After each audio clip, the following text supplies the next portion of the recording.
शादी विवाह में अड़चन आने के कई कारण हो सकते हैं। हो सकता है कि किसी ने आपका जो लग्न है वो बांध दिया है, या फिर आपके ऊपर नज़र दोष भी हो सकता है, या फिर कुंडली के जो ग्रह होते हैं वो भी खराब चल रहे होते हैं। जैसे कि जो कुंडली का सप्तम भाव है, अगर वो क्रूर ग्रहों के नक्षत्र में आ जाता है, कुंडली का मैरिज हाउस पर जब शनि राहु केतु की दृष्टि पड़ने लगती है, तो उस स्थिति में भी शादी में लगातार अड़चनें आती हैं।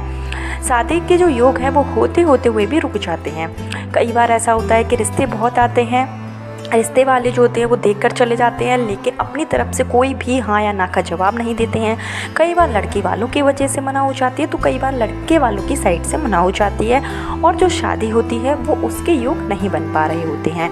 तो अगर आपके साथ भी ये वाली समस्याएं हो रही हैं, आप भी अगर शादी की समस्या को लेकर परेशान हैं, शादी के योग नहीं बन पा रहे हैं, आपकी जो उम्र है 30 साल 35 साल या फिर उससे भी अधिक हो गई है, और अभी तक अगर विवाह के योग नहीं बने हैं, तो ऐसे में इस वीडियो में आपको एक सरल सा उपाय बताया जाएगा, जिसको करने से अगर आपकी शादी में जो भी अड़चनें आ रही हैं, जो भी रुकावट आ रही है, जो भी आपके ऊपर दोष होगा, वो सारा समाप्त हो जाएगा और जल्दी से जल्दी विवाह के जो योग है वो बनने लगेंगे। आप इस उपाय को स्वयं कर सकते हैं। जो बच्चे हैं, जो जातक हैं, जो शादी की समस्या से परेशान हैं, जो चाहते हैं कि उनकी जो शादी है उनकी मर्जी से हो, या फिर शादी में विलम्ब आ रहा है, शादी सही समय पर हो जाए, तो उसके लिए लड़के या लड़कियां स्वयं यह उपाय कर सकते हैं। इस उपाय को जो माता पिता हैं, बच्चों के माता पिता भी अपने बच्चों के शीघ्र विवाह के लिए यह उपाय कर सकते हैं। अगर माँ इस उपाय को करती है तो जो उपाय होता है उसका जो रिजल्ट है वो 100% जल्दी मिल जाता है। मतलब रिजल्ट जो है वो बहुत जल्दी हो जाता है, और निश्चित रूप से शादी के योग बनकर ही रहते हैं।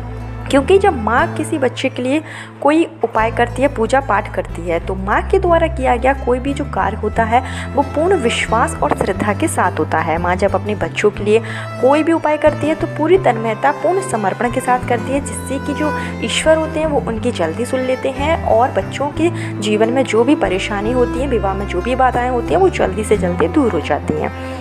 जिस घर में बच्चों की शादी सही समय पर नहीं होती है, उस घर में जो माता पिता होते हैं वो बहुत ज़्यादा परेशान हो जाते हैं। बच्चे तो परेशान होते ही हैं, लेकिन उससे भी कई ज़्यादा परेशान उनके माता पिता होते हैं। खास करके जो माँ होती है वो बहुत ज़्यादा परेशान हो जाती है। तो अगर आप इस उपाय को नहीं कर पा रहे हैं, आपके पास टाइम नहीं है, आप जॉब करते हैं, एजुकेशन कर रहे हैं कोई आप, तो उस स्थिति में आपकी माँ इस उपाय को आसानी से कर सकती है।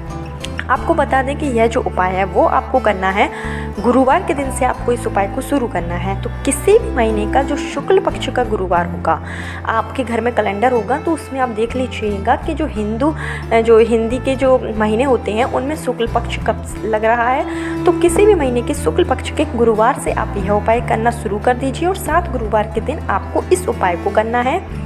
7 गुरुवार के दिन अगर आप यह पूर्ण उपाय पूर्ण विश्वास के साथ करते हैं, तो निश्चित रूप से आपकी शादी के जो योग हैं वो बनने लगते हैं। क्योंकि शादी के लिए सबसे ज़्यादा ज़रूरी होता है गुरु ग्रह का मजबूत होना और शुक्र ग्रह का मजबूत होना। तो गुरु ग्रहों को मजबूत करने के लिए हमें यह उपाय जरूर करना चाहिए। साथ ही साथ शुक्र ग्रह भी मजबूत हो जाता है, जो कि लड़के या लड़कियों की शादी के लिए बहुत ही महत्वपूर्ण माना जाता है।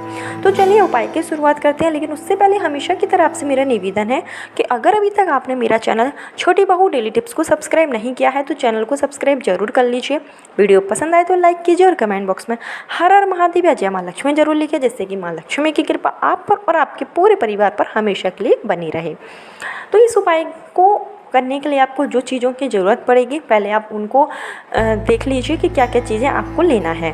तो गुरुवार के दिन जब आप उपाय करेंगे तो आपको सुबह ब्रह्म मुहूर्त में उठने की कोशिश करना है। मतलब आप जल्दी उठ जाइए, 5 से 6 के बीच में आपको उठ जाना है। स्नान आदि करके आपको पीले कलर के जो वस्त्र हैं वो धारण करने हैं। इसके बाद में आपको क्या करना है कि जो उपाय आपको मैं बता रही हूँ वो आपको कोशिश यह करना है कि आपको उपाय 11 बजे से पहले सुबह 11 बजे से पहले आपका उपाय जो है वो पूरा हो जाए। इसके लिए आपको क्या करना है कि आपको लेना है एक धागा। आप कौन सा लेंगे? जो मौली का धागा होता है, कलावा, जिसको हम रक्षा सूत्र की तरह अपने हाथों में बांधते हैं, वो आपको कलावा ले लेना है। वो आप कलावा लेकर आइए, और आपको यह जो कलावा है लेना कितना है, तो जितना अगर माँ अपने बच्चों के लिए उपाय कर रही है, तो जिस बच्चे की आप शादी के लिए उपाय कर रहे हैं उस बच्चे की हाइट के बराबर, यानी उसकी कितनी लंबाई है उसके बराबर आपको यह धागा जो है लेना है। और जब आप उसकी हाइट नाप लें उसके बाद में उसकी हाइट का 7 गुना आप कर दीजिए। जैसे कि मान चलिए आपके बच्चे की जो लंबाई है वो 6 फुट है, तो 6 × 7 आपको कितना कर लेना है, 6 × 7 यानी कि 42 मीटर। तो 42 मीटर का आप जो है वो धागा ले लेंगे। जितनी भी आपके बच्चे की उम्र होगी उसका 7, जितने भी आपके बच्चे की लंबाई होगी उसका 7 गुना आपको धागा ले लेना है। और आपको एक कटोरी में थोड़ा सा गंगा जल डालकर जो हल्दी है वो आपको घोर लेना है। जो आप हल्दी घोलें वो थोड़ा सा आप लिक्विड फॉर्म में घोरिएगा। तो हल्दी आप घोल लीजिए और जो आपने जो धागा लिया है उस पूरे धागे को आपको उसी हल्दी में अच्छे से भिगो देना है। 5 मिनट आप इसको इसमें भिगो देने दीजिए, जिससे कि हल्दी का जो रंग है वो कलावे में अच्छे तरीके से चढ़ जाए। उसके बाद में आपको जो कलावा है वो उठाना है और अच्छे से निचोड़ देना है और इसको आपको कहीं पर भी सूखने के लिए डाल देना है। करीब 1 से 2 घंटे में यह जो कलावा है वो अच्छे तरीके से सूख जाएगा, हल्दी को अपने अंदर एब्जॉर्ब कर लेगा अच्छी तरीके से। उसके बाद में आपको क्या करना है कि आपको लेना है एक लोटा, जो आप स्टील का लोटा लेंगे, उसमें आपको थोड़ा सा गंगा जल डालना है और उसके बाद आप अपने घर का जो स्वच्छ जल है उसको आप भर लीजिए। इस लोटे में आपको जो मिश्री के दाने हैं थोड़े से कम 5-6 मिश्री के दाने आप इसमें डाल दीजिए। साथ ही साथ इस चुटकी भर आप थोड़ी सी चुटकी भर आप इसमें हल्दी डाल लीजिए और आप इसमें थोड़ा सा गुड़ भी डाल सकते हैं। तो थोड़ा सा आपको इसमें गुड़ भी डाल लेना है। इतनी चीज़ें आपको जो लोटा है उसमें आपको डाल देना है और आपको साथ ही में एक घी का दीपक बनाकर तैयार करना है। यह जो आप घी का दीपक बनाएंगे उसमें आपको जो लंबी बाती है उसका इस्तेमाल करना है। लंबी बाती आप लगा लीजिए। घी आप जो लेंगे आपको कोशिश करनी है कि देसी गाय का जो घी आपको मिल जाए वो अच्छी बात है, नहीं तो आप भैंस का घी भी ले सकते हैं। और अगर आप शहर वगैरह में रह रहे हैं, आपको घी नहीं मिल रहा है देसी, तो आप जो पैकेट वाला घी आता है उसको भी आप ले सकते हैं। तो इस तरीके से आपको एक घी का दीपक बनाकर तैयार कर लेना है। अब आपके पास ये जो तीनों चीज़ें हो गई, कलावा हो गया जिसको आपने हल्दी में भिगोया है, आपके पास एक लोटे में जल हो गया जिसमें आपने मिश्री डाली है, और आपके पास घी का दीपक हो गया। ये तीनों चीज़ें लेकर आपको जाना है पीपल के वृक्ष के पास में। आपके घर के आसपास कहीं पर भी पीपल का पेड़ हो वहाँ पर आप जाइए।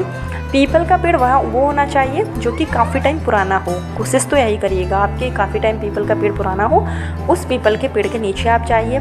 सबसे पहले आप जो एक लोटा जल ले गए थे वो आपको लोटे जो जल है वो पीपल की जड़ में चढ़ा देना है। ओम नमो भगवते वासुदेवाय नमः मंत्र का जाप करते हुए।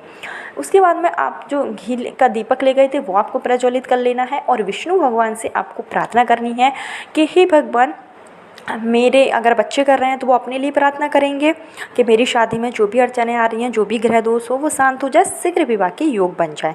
और अगर माँ कर रही है तो वो अपने बच्चे के लिए प्रार्थना करेगी कि मेरे बच्चे के ऊपर से ये जो दुख है, ये जो संकट है, वे दूर हो जाए, ग्रह दोष शांत हो जाए और मेरे बच्चे की जो शादी है वो जल्दी से जल्दी हो जाए, शादी के योग बन जाए और मंगलमय शादी हो। इस तरीके से आपको प्रार्थना करनी है। उसके बाद में आपको क्या करना है कि जो आप मौली का धागा ले गए थे, कलावा जो आप ले गए थे, उस कलावे को आपको पीपल की जो तना होगा उसमें आपको बांधना है। बांधना कैसे है कि आप परिक्रमा करते जाइए। तो जैसे कि आप मंदिर की परिक्रमा करते हैं उसी डायरेक्शन में आपको पीपल के पेड़ की परिक्रमा करनी है।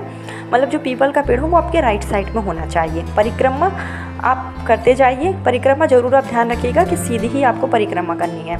और यह जो धागा है वो आप पीपल के जो तना होगा उसमें आप बांधते जाइए और आप प्रार्थना करते जाइए। इस तरीके से जब पूरा धागा आप अच्छे से लपेट जाए और जब आप धागा बांधें तो आपको शीघ्र विवाह की कामना ही करते जाना है। अपना नाम और गोत्र बोलते जाना है। अगर जातक हैं, बच्चे बच्चियां हैं, मनपसंद शादी करना चाहते हैं तो जहाँ आप शादी करना चाहते हैं उसका आपको नाम, वहाँ का आपको गोत्र बोलना है और आपको जो धागा है वो लपेटते जाना है। इस तरीके से आपको यह उपाय करना है। और जब यह धागा पूरी लपेट जाए उसके बाद में आपको पुनः एक बार विष्णु भगवान से प्रार्थना करनी है विवाह के लिए। इतना काम आपका हो जाए तो उसके बाद आपको चुपचाप अपने घर आ जाना है। और जब आप यह उपाय करेंगे तो आपको 7 गुरुवार कंटिन्यू रखना है। अगर बीच में किसी कारण से जो महिलाएं हैं वो नहीं कर पा रही हैं, जो लड़कियां हैं बीच में उपाय कर रही हैं लेकिन बीच में अशुद्धि आ जाती है, तो उस 7 दिनों में आपको उपाय नहीं करना है। अगले गुरुवार से आप उपाय को शुरू कर सकते हैं। इस तरीके से 7 गुरुवार आप यह उपाय करके देखिए। हो सकता है कि 2 गुरुवार करने पर ही आपके विवाह के योग बन जाए, नहीं तो आप 7 गुरुवार जरूर करिए, निश्चित ही विवाह के जो योग है वो बन जाएंगे। इस उपाय को जब आप करेंगे तो आपको इस उपाय के बारे में किसी को बताना नहीं है। आप अपने घर में बता सकते हैं, बच्चों को बता सकते हैं, आप किसी भारी इंसान को नहीं बता सकते हैं जब तक कि आपका कार्य सिद्ध ना हो जाए। जब आप एक बार आपकी मनोकामना पूरी हो जाए तो उसके बाद आप इस उपाय को बता सकते हैं, जिससे कि और भी लोगों की जो ज़रूरत है वो पूरी हो जाए। अगर कोई और है परेशान है, जिसके बच्चों की शादी नहीं हो रही है, उसको आप यह उपाय बता सकते हैं, जिससे कि उसकी भी मनोकामना पूरी हो जाए। और इस वीडियो को आप ज़्यादा से ज़्यादा शेयर जरूर कीजिए, जिससे कि और लोगों की अगर परेशानी होगी शीघ्र विवाह को लेकर तो वो भी दूर हो जाएगी। और आप एक पुण्य का काम करेंगे तो इससे आपको बहुत से लोगों की अच्छाई करने का आपको आशीर्वाद प्राप्त होगा और ईश्वर आपकी भी सारी मनोकामनाएं जरूर पूरी कर देंगे। तो कल फिर मिलती हूँ नए वीडियो नए उपाय के साथ। जब तक के लिए राधे राधे।